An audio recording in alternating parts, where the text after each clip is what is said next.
À présent, nous allons voir comment créer une liste à puces, une liste tout simplement, en HTML.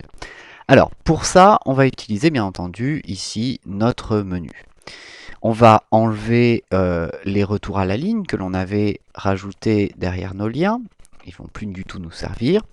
Et on va venir créer devant la liste de liens une balise qui est la balise UL.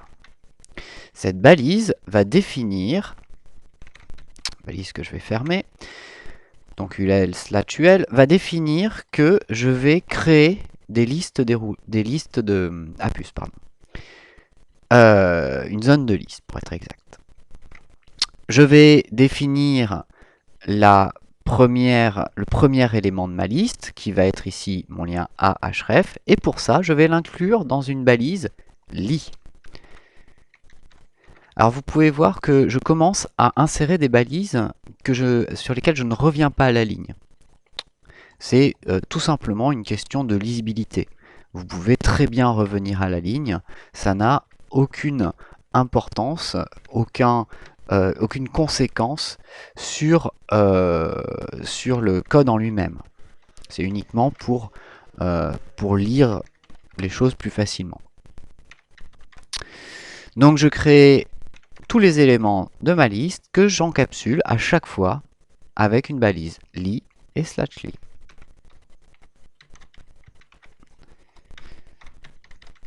Voilà. Je vais enregistrer.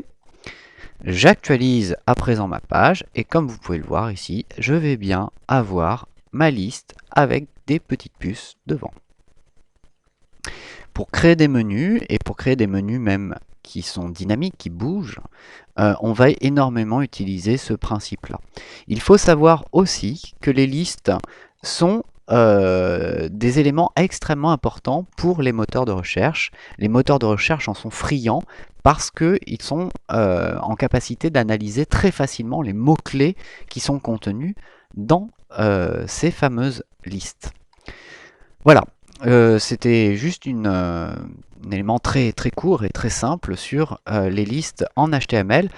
On va passer donc à la suite dans la vidéo suivante avec les liens absolus et les liens relatifs.